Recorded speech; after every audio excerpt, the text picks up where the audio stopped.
Breaking news చూస్తున్నారు. SLBC rescue ఆపరేషన్లో big update ఇది. టన్నల్ నుంచి ఒకరి మృతదేహాన్ని బయటకు తీసుకొచ్చింది రెస్క్యూ బృందం. మృతదేహం నాగర్ కర్నూలు ప్రభుత్వ ఆసుపత్రికి తరలించడం జరుగుతోంది. మృతుడు గురుప్రీత్ సింగ్గా గుర్తించినట్టుగా తెలుస్తోంది. పూర్తిగా కుళ్ళిపోయి నుజ్జుగా మారింది మృతదేహం. ఆర్టీవీ మీద ఎక్స్క్లూజివ్ విజువల్స్ మీరు చూస్తున్నారు. ఆ మృతదేహాన్ని తరలిస్తున్న విజువల్స్ మీరు చూస్తున్నారు.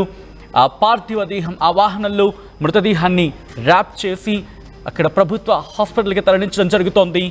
ఒక్కసారిగా ఆ ఘటనకు సంబంధించి ఎందుకంటే ఆ ఘటన జరిగింది 16వ రోజుకి. ఈరోజు 16వ రోజున ఆ మృతదేహాన్ని బయటికి తీయడం జరిగింది. ఒక్కసారిగా విజువల్స్ మీరు చూస్తున్నారు. బహుశా కుటుంబం at the same time Singareni కార్మికులకు సంబంధించి విజువల్స్ మీరు చూస్తున్నారు. అక్కడికి చేరుకున్నారు. వాళ్ళు రెస్క్యూ ఆపరేషన్లో కీలకంగా మారారు. వచ్చిన తర్వాత ఎందుకంటే తట్టలతో మట్టిని ఎత్తి అక్కడ 14 కిలోమీటర్లకు సంబంధించి ఆ మట్టిని తోడి ఆ కార్యక్రమ విషయంలో సింగరేణి కార్మికులు కీలకమైన భాగస్వామ్యం వహించారు. నేపథ్యంలో ప్రస్తుతం అక్కడ ఎటువంటి పరిస్థితులు ఉన్నాయి అప్డేట్స్ అందించడానికి మా ప్రతినిధి మణికంఠ లైవ్లో సిద్ధంగా ఉన్నారు. మణికంఠ దగ్గరికి వెళ్ళే ప్రయత్నం చేస్తున్నాను. మణికంఠ, ఆ మృతదేహాన్ని ఎక్కడికి తరలించడం జరుగుతోంది? అలాగే కుటుంబ సభ్యులు కూడా అక్కడికి చేరుకున్నారా? సచిన్, 16 రోజుల రెస్క్యూతో పూర్తిగా ఒక మృతదేహాన్ని అయితే గుర్తించడం జరిగింది. పూర్తిగా ఈ రెస్క్యూలో కీలకంగా సింగరేణి టీం అంతా కూడా పనిచేయడం జరిగింది. పూర్తిగా ఏదైతే టన్నెల్లో చిక్కుకుపోయినటువంటి 8 మంది ఆచూకీ కోసం 16 రోజులుగా నిరంతరంగా కూడా అన్వేషణ కొనసాగించడం జరిగింది. ఈ నేపథ్యంలో నిన్న అక్కడ మృతదేహానికి సంబంధించినటువంటి కొంత ఆనవాళ్ళను చేతును కూడా వారు గుర్తించడం జరిగింది. ఈ నేపథ్యంలోనే ఆ ప్రాంతం అంతా కూడా చాలా సెన్సిటివ్గా పూర్తిగా లోపల ఉన్నటువంటి డెడ్ బాడీ 15 రోజులు అవుతుంది చనిపోయి కూడా ఆ డెడ్ బాడీ అంతా కూడా డీకంపోజ్ అయ్యేటటువంటి సిచ్యువేషన్ ఉంది. కాబట్టి వారి కుటుంబ సభ్యులకు కనీసం ప్రాణాలతో వారిని అప్పగించని చెప్పలేం, కానీ వారి డెడ్ బాడీనైనా చాలా సురక్షితంగా మృతదేహం అనే పదాన్ని ఉపయోగించే ప్రయత్నం చేయండి. Please continue. సచిన్, మొత్తానికి అక్కడ పూర్తిగా అక్కడ చిక్కుకున్నటువంటి ఎవరైతే కార్మికుడు ఉన్నారో అతనికి పూర్తిగా కొంత సున్నితంగా కూడా అక్కడ పనులంతా కూడా చేయడం జరిగింది. ఎందుకంటే కూడా దాదాపుగా 15 రోజుల పాటు అయినటువంటి నేపథ్యంలో అక్కడ ఏమాత్రం కొంత బలంగా పనిచేసినా కూడా కొంత ఇబ్బందికరమైనటువంటి పరిస్థితులు ఉంటాయి. కాబట్టి పూర్తిగా రెస్క్యూ టీం అంతా కూడా సింగరేణి కార్మికులంతా కూడా నిన్న ఆ చేతును గుర్తించినప్పటి నుంచి ఈ రోజు వరకు కూడా కాసేపటి క్రితం వరకు కూడా శ్రమించి పూర్తిగా లోపల నుంచి బయటికి తీసుకురావడం జరిగింది. కాసేపటి క్రితమే పోస్ట్ మార్టం కోసం నాగర్ కర్నూలు జిల్లా ఆసుపత్రికి కూడా పంపించారు. సో ఈ ఆపరేషన్ మొత్తంలో సింగరేణి రెస్క్యూ టీం అంతా కూడా కీలక పాత్ర పోషించారు. సింగరేణి రెస్క్యూ టీంకు సంబంధించినటువంటి జనరల్ మేనేజర్ మనతో పాటు ఉన్నారు, వైద్య గారు. వారితో మాట్లాడదాం. సరే, ఏంటి అసలు ఎట్లా జరిగింది రెస్క్యూ అంతా కూడా? 16వ రోజు అక్కడ ఉన్నటువంటి ఓ వ్యక్తిని గుర్తించడం జరిగింది. ఎలా గుర్తించారు? ఎలా జరిగింది మీ ఆపరేషన్? Actually ground penetrating radar ద్వారా చాలా రోజుల ప్రయత్నాలు జరుగుతున్నాయని వాళ్ళు 2 సైట్లు ఇచ్చారండి, D1 D2. అక్కడ అంతకుముందు కొన్ని తవ్వకాలు చేశారు. ఎక్కువ లోతుకు పోవాలంటే అప్పుడు పరిస్థితులు అంత అనుకూలంగా లేకుండే. గత 3 రోజుల నుంచి మేము ఆ పనులని చాలా స్పీడ్ పేస్లో చేయటం మొదలుపెట్టింది. And special advice of chief secretary Arvind garu, మా చైర్మన్ బలరాం గారు, SP గారు, వీళ్ళందరూ డైరెక్షన్లో డిస్ట్రిక్ట్ కలెక్టర్ గారు, వీళ్ళందరూ మనకు చాలా అర్జెంటుగా మనం తీయాలి, కుటుంబాలన్నీ బాధపడుతున్నాయి అని అంటే మేము చాలా కష్టపడి పనిచేయడం మొదలుపెట్టామండి. సో 70 మీటర్లు వరకు నిండిపోయి ఉన్న మెటల్ ఉండేనండి. అవి దాదాపు 200 మీటర్లు తన్నుకొని వచ్చినాయి. ఫస్ట్ వాటిని క్లియర్ చేసాము. ఎందుకంటే మేము లోపలిపై పని చేసినప్పుడు మేము ఉరికి రావాలంటే మా దారి క్లియర్గా ఉండాలి. బెల్ట్ అంతా కూడా సరి చేసామండి. దాని తర్వాత ఎక్స్కవేటర్ని కూడా ముందుకు తీసుకెళ్ళాము. దాని తర్వాత అంతకుముందు మరి GPS ద్వారా చూపించిన ప్లేసెస్లో కేడవర్ డాగ్స్ కూడా మనకు నిన్న కన్ఫర్మేషన్స్ ఇచ్చాయండి. ఇవ్వగానే మేము ఇంకా ఎక్కువగా పనిచేస్తూ ఉన్నాము. లెఫ్టినెంట్ కర్నల్ గారు ఉన్నారు, వారు కూడా ఆపరేషన్స్ అంతా కూడా ఆయన కంట్రోల్లో మరి ఎవ్రీ టైం మానిటర్ చేస్తూ మెయిన్గా ఈ GPS సర్వే లాంటివి ఆయన చేతిలో ఉన్నవి అవన్నీ కూడా ఆయన చేస్తుండేనండి. నిన్న మధ్య ర్యాట్ మైనర్స్ కూడా మాకు తోడ్పడ్డారండి. వాళ్ళు కూడా ఒక హోల్, మేము ఒక హోల్, తర్వాత వాళ్ళ హోల్ కూడా మేము సాయం చేయడం మొదలుపెట్టాము. మేము మొత్తానికి అక్కడ పూర్తిగా ఏదైతే మీరు ఇప్పుడు ఏదైతే వెలికి తీసినటువంటి ప్రాంతం ఏదైతే ఉందో అక్కడ ఈ GPR సిస్టమ్ కావచ్చు, అదేవిధంగా క్యాడవర్ డాగ్స్ 2 అక్కడే చూపించాయా ప్రాంతాన్ని? అక్కడే చూపించాయండి, అక్కడే చూపించాయి. ఇప్పుడు మనకి తీసిన దగ్గర బలమైన సెంటు చూపించింది, ఇంకో దగ్గర వాటర్తో పాటు వచ్చిన సెంటు చూపించింది. కాబట్టి దీని మీద కాన్సన్ట్రేట్ చేయడం మొదలు పెట్టాము. దాని తర్వాత మిడ్ నైట్లో మాకు చేతి ఆనవాళ్ళు కనిపించాయి. 5 వరకు వచ్చేస్తుంది అనుకున్నామండి. కానీ మనిషి ఇంటాక్ట్గా ఉన్నాడు కానీ మీద 7 లేయర్ల స్టీలు షీట్స్ ఉన్నాయి, పక్కన గర్డర్స్ అవన్నీ ఉన్నాయి. కాబట్టి బాడీ అసలు చెదరకుండా ఉండాలని ఇంకొక 12 గంటలు ఎక్స్ట్రా మేము కష్టపడ్డామండి. అట్లా లేదంటే 5ంటికే పట్టుకొచ్చేసేవాళ్ళం. కానీ అట్లా కాకుండా జాగ్రత్తగా తీయాలన్న ఉద్దేశంతో 12 గంటలు ఎక్స్ట్రా కష్టపడి ఆ షీట్స్ అన్ని తీసేసినాక మనకు అతన్ని ఇలా సాయంత్రం 6 వరకు పట్టుకొచ్చామండి. జీపీఆర్ కావచ్చు, రాడార్ కావచ్చు, అదేవిధంగా ఈ డాగ్స్ గుర్తించిన తర్వాత ఎంత లోతు వరకు మీరు తవ్విన తర్వాత చేతు మనము దాదాపు 3 మీటర్లు 9 ఫీట్లు తవ్వినాక కనిపించిందండి. అవును. మనకంటే ఒక్కసారి వైద్య గారిని అడిగే ప్రయత్నం చేయండి. ఎలా గుర్తించారు, అలాగే వాళ్ళు గుర్తించే సందర్భంలో ఎటువంటి పరిస్థితిలో ఉంది భౌతికాయం? సో మీరు అక్కడికి వెళ్ళిన తర్వాత గుర్తించిన తర్వాత చేతిని గుర్తించిన తర్వాత వెలికి తీస్తున్నటువంటి క్రమంలో అప్పుడు ఆ భౌతిక కాయం పరిస్థితి ఏ విధంగా ఉంది? మనకు ఆల్రెడీ దాదాపు 2 వారాలుగా వస్తుంది, కానీ బాడీ ఇంటాక్ట్గా ఉందండి. బాడీ ఇంటాక్ట్ అంటే అక్కడ కుళ్ళిన వాసన కానీ బాడీ అంతా డీకంపోజ్ అయినటువంటి సిచ్యువేషన్ కానీ ఇన్ని రోజుల పరిస్థితి బట్టి చూస్తే చాలా ఇంటాక్ట్గా ఉందండి. చాలా ఇంటాక్ట్గా ఉంది. అందుకే మేము చాలా ఎక్స్ట్రా కేర్ తీసుకున్నాం. అది సో ఇప్పుడు మనకు ఎక్కువ మంచిగా లేని పరిస్థితి అయితే మేము అప్పటి తీసేస్తాం. అట్లా కాదు, ఇంటాక్ట్గా ఉంది బాడీ కాబట్టి చాలా కష్టపడ్డాం ఇంటాక్ట్గా పట్టుకురావడానికి. అతన్ని గుర్ప్రీత్ సింగ్గా గుర్తించడం జరిగింది. అంటే ఫేస్ కానీ ఆ బాడీ స్ట్రక్చర్ కానీ అంతా గుర్తుపట్టడానికి వీలుగానే ఉందా? ఫేస్ అయితే ఈజీగా గుర్తుపట్టచ్చు. అట్లాగే బట్టలు ఉంటాయి, తర్వాత వారు వేసుకున్న ఏమన్నా కడియం లాంటివి ఉన్నాయి, ఇంకా వాటివి ఉన్నాయి. మేము ఐడెంటిఫికేషన్ అనేది మేము చెయ్యమండి. డాక్టర్స్, తర్వాత ఎన్డీఆర్ఎఫ్ డాక్టర్స్, దాని తర్వాత వాళ్ళతో పాటు పనిచేసిన వాళ్ళు, కంపెనీ వాళ్ళందరూ కలిసి ఐడెంటిఫికేషన్లో ఉన్నారు.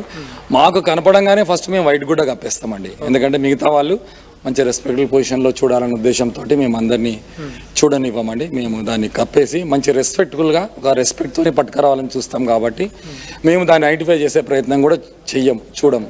మేము తీసుకొచ్చి ఫస్ట్ అప్పచెప్పటము, దానికి సంబంధించిన డాక్టర్స్ కానీ ఏదైతే సిస్టమ్ ఉందో దాన్ని బట్టి ఐడెంటిఫికేషన్, మేము అందులో ఇన్వాల్వ్ కామండి. ఆ చుట్టుపక్కల మరింత మందికి సంబంధించినటువంటి ఆనవాళ్ళు ఏమైనా మీకు కనిపించాయా తోతున్నటువంటి ప్రాంతం? ఇప్పుడు కనపడలేదు కానీ ఆశాభావం ఉందండి. ఎందుకంటే ఇప్పుడు వాళ్ళు చెప్పే మనిషి ఈయనే అయి ఉంటే, ఫేస్ నుంచి ఇంత దూరం వచ్చి ఉంటే మరి మిగతా వాళ్ళు కూడా దొరికే అవకాశాలు ఉన్నాయని మాకు కూడా కొంత ఆశ కలగటము మొదలు పెట్టిందండి.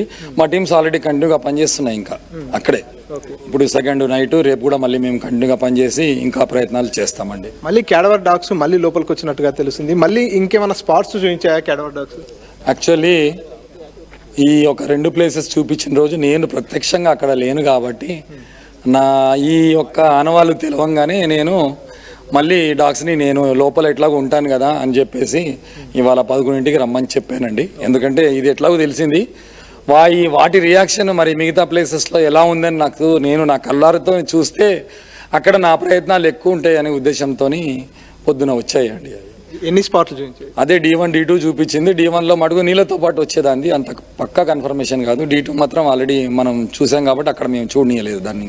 ఇంకా ఎన్ని మీటర్లు అంటే కింది భాగం నుంచి చూసుకున్నట్టయితే ఈ మట్టి బురద అంతా కూడా ఇంకా ఎన్ని మీటర్ల ఎత్తు వరకు పేరుకుపోయింది?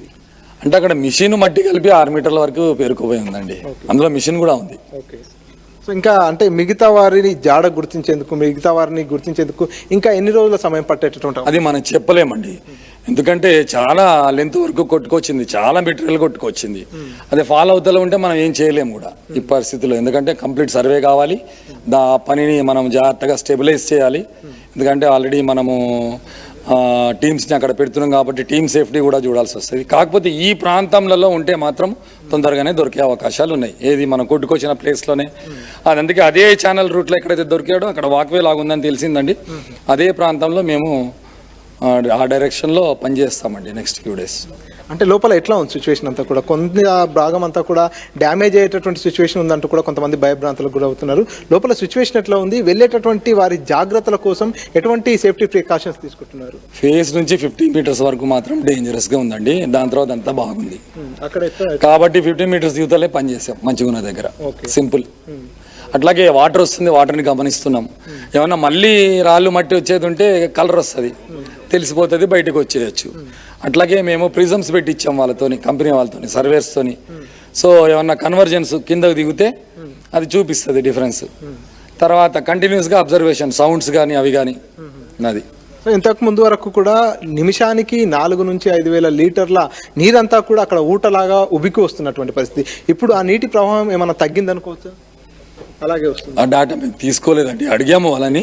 సిచ్యువేషన్ ఎట్లా ఉంది? కానీ నాకైతే మామూలు మేము మొదటి రోజు పోయినప్పుడు ఎట్లుంది అట్లనే ఉంది, ఏమి పెద్ద డిఫరెన్స్ లేదు. అంతకుముందు ఏముండే అనేది మాకు తెలియదండి. ఇప్పుడైతే ఏం డిఫరెన్స్ లేదు. ఎంతమంది వచ్చారు? మేము చేస్తున్నాం. మేము దాదాపు 300 మంది, ముందు ఇంకా ఎక్కువ మంది ఉండే, 300 మంది దాదాపు పనిచేస్తున్నాం. ఎన్ని షిఫ్ట్లు పనిచేస్తుంది? 4 షిఫ్ట్లు రోజుకంటే కంటిన్యూ రన్నింగ్ ఛార్జ్. రావడానికి పోవడానికి రోజుకి ఒక టీంకి 3 గంటలు రానిపోనే పడుతుంది. కాబట్టి 4 టీంలు, 4 × 3 12 గంటలు, 24 12 36 గంటలు, 36/4 టీంలు. అంటే దాదాపు ఒక్కొక్క టీము 9 అవర్స్ పనిచేయటము ప్లస్ రావటము పోవటము ఇవన్నీ ఉన్నాయండి. మీరు టన్నెల్ లోపలికి ఎన్ని గంటలకు వచ్చారు? ఎన్ని గంటల పాటు టన్నెల్ లోపల? నిన్న పొద్దున్న నుంచి అక్కడ పనిచేస్తూనే ఉన్నాయండి కంటిన్యూగా ఇప్పటిదాకా. దొరికినప్పటి నుంచి నిన్న పొద్దున్న నుంచి, అంతకుముందు కూడా 2 రోజులు పొద్దున దిగి సాయంత్రం బయటకు వచ్చాము. నిన్న పొద్దున్న నుంచి కంటిన్యూగా వచ్చి రాత్రి రెస్ట్ తీసుకుందాం అనుకున్నాము. ఇవాళ పొద్దున్న నుంచి ఎట్లాగో ఆనవాళ్ళు దొరుకుతాయని క్లియర్గా వాళ్ళకి ఇంటికి ఇవ్వడం జరిగింది. నేను ఆనవాళ్ళు దొరికినాక చెప్పమన్నాము. ఆ పొజిషన్ బట్టి మళ్ళీ వాళ్ళ పొద్దున పోయి కంటిన్యూ చేద్దాం అనుకున్నాం. కానీ వాళ్ళు ఆనవాళ్ళు దొరకగానే పొజిషన్ ఇంకా మంచిగా ఉండే కాబట్టి అంతా వదిలేసి మళ్ళీ కంటిన్యూ చేశారండి అట్లాగే ఇందాక సాయంత్రం దాకా. Okay sir, thank you. So ఇది పూర్తిగా చూస్తున్నాం కదా, సింగరేణి టీం అంతా కూడా రాత్రి పగలు అక్కడే ఉండి కూడా కష్టపడుతున్నట్టుగా చెప్పుకొస్తున్నటువంటి పరిస్థితి. అక్కడ ఏదైతే మృతదేహానికి సంబంధించి కూడా మొదట ఏదైతే చేతికి సంబంధించినటువంటి ఆనవాలు దొరికిన తర్వాత పూర్తిగా అక్కడ తవ్వకాల్లో మరింత వేగం పెంచామంటూ కూడా చెప్పుకొచ్చినటువంటి పరిస్థితి. అక్కడ ఉన్నటువంటి ఆ వ్యక్తి ఎవరైతే ఉన్నారో గుర్ప్రీత్ సింగ్కి సంబంధించి కూడా ఎలాంటి ఇబ్బందికరమైనటువంటి పరిస్థితులు లేకుండా చాలా జాగ్రత్తగా బయటికి తీసుకురావాలనేటటువంటి ఉద్దేశంతో టీబీఎంకి సంబంధించినటువంటి ఆ స్టీల్ కావచ్చు, ఇనుముకు సంబంధించినటువంటి ఆ భారీ పరికరాలు పైన పడిపోతే వాటన్నింటినీ మరొక 12 గంటల పాటు శ్రమించి వాటన్నింటినీ గ్యాస్ కట్టర్ల ద్వారా కట్ చేసి వాటన్నింటినీ తొలగించిన తర్వాత చాలా ప్రస్తుతానికి అంటే 15 రోజులు అవుతుంది కాబట్టి మేము ఎక్స్పెక్ట్ చేసినటువంటి దానికంటే కూడా చాలా మెరుగైనటువంటి పరిస్థితిలోనే లోపల ఉన్నటువంటి వారి బాడీస్ ఉన్నాయంటూ కూడా చెప్పుకొస్తున్నటువంటి పరిస్థితి. సో మొత్తానికైతే 16వ రోజు ఒక వ్యక్తికి సంబంధించినటువంటి ఆచూకీ లభించడం జరిగింది.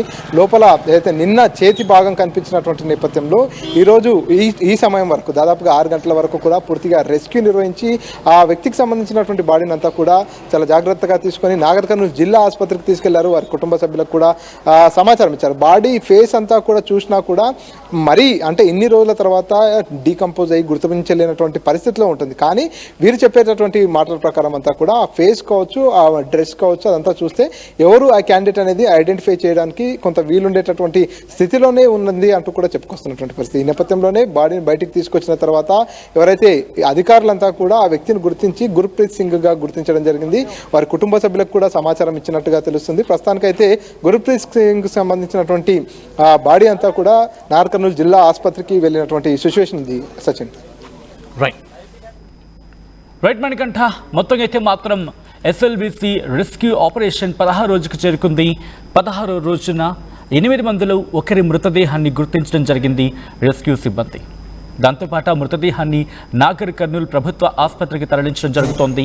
మృతుడు గురుప్రీత్ సింగ్గా గుర్తించారు. అక్కడ రెస్క్యూ అధికారులు పూర్తిగా కుళ్ళిపోయిన స్థితిలో ఉన్నప్పటికీ ఆ మృతదేహానికి సంబంధించి ఆ విజువల్ మీరు చూస్తున్నారు. దాన్ని పూర్తిగా ర్యాపప్ చేసి ఒక క్లాత్తో ర్యాపప్ చేసి అంబులెన్స్లోకి ఎక్కిస్తున్న విజువల్స్ మీరు చూస్తున్నారు. ఒక్కసారిగా అక్కడ వాతావరణం పూర్తిగా మారిపోయింది. ఎందుకంటే ఎక్కడో దగ్గర వాళ్ళు ప్రాణాలతో ఉంటారేమో ఒక చిన్న ఆశ. ఎందుకు ఆశ అంటే ఉత్తరాఖండ్ ఘటనలో 41 రోజుల తర్వాత వాళ్ళని రెస్క్యూ సిబ్బంది బయటకు తీసుకొచ్చారు ప్రాణాలతో.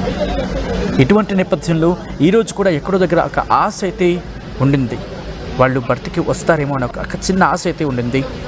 ఈ నేపథ్యంలో ఆ ఘటనకు సంబంధించి ఒకసారి రాఠోల్ మైనర్స్ ఈ ఘటనలో కీలకంగా మారారు. ఒకసారి వాళ్ళతో కూడా మాట్లాడే ప్రయత్నం చేద్దాం. ఎస్, వాళ్ళ కాల్ అయితే మాత్రం ఎంగేజ్ వస్తుంది. ఒక్కసారిగా ఆ విజువల్ మీరు చూస్తున్నారు. మృతదేహాన్ని, ఆ భౌతిక కాయాన్ని అంబులెన్స్లోకి ఎక్కిస్తున్న విజువల్స్ మీరు చూస్తున్నారు. ఒక్కసారిగా ఆ కుటుంబంలో విషాదం నెలకొంది. ఎందుకంటే ఎక్కడొచ్చిన ఆశ ఉంది ఆ కుటుంబంలో, గుర్ప్రీత్ సింగ్ కుటుంబంకి. ఎందుకంటే ఆయన ఆపరేటర్గా పనిచేస్తున్నాడు. 85లో పుట్టాడు. జనవరి ఫస్ట్న పుట్టాడు. జనవరి 1 1985లో పుట్టాడు గుర్ప్రీత్ సింగ్. పంజాబ్కి చెందిన వ్యక్తి. 2022లో రాబిన్స్లో జాయిన్ అయ్యాడు.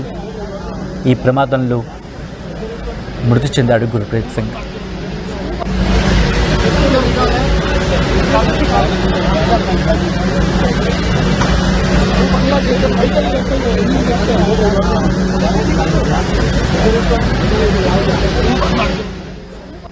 These are the disturbing visuals.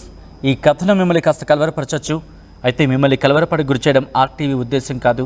కానీ ఎస్ఎల్బీసీ ఘటన రెస్క్యూ ఆపరేషన్లో అక్కడ వాస్తవ పరిస్థితులు ఏంటి, ఎటువంటి డెవలప్మెంట్స్ ఉన్నాయో మీకు చూపించడం, తద్వారా వాటిని ముందుంచే ప్రయత్నం చేయడంలో భాగంగానే కథనం చూపించడం జరుగుతుంది తప్ప మిమ్మల్ని కలవరపాటుకు గురి చేయడము లేకపోతే మిమ్మల్ని చెలించేలా చేయడము ఆర్టీవీ ఉద్దేశం కాదు.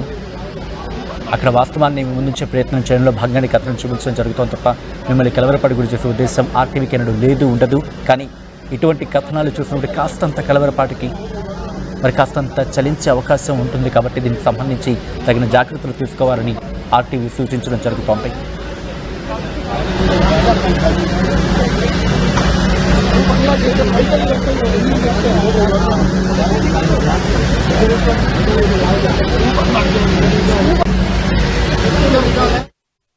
ఆర్టీవీ యాప్ వార్తల్ని క్షణాల్లో చదివే అవకాశం ఉంటుంది. ఒక న్యూస్ పేపర్, ఒక టెలివిజన్ ఛానల్ మీ చేతుల్లో ఎప్పుడూ ఉంటాయి.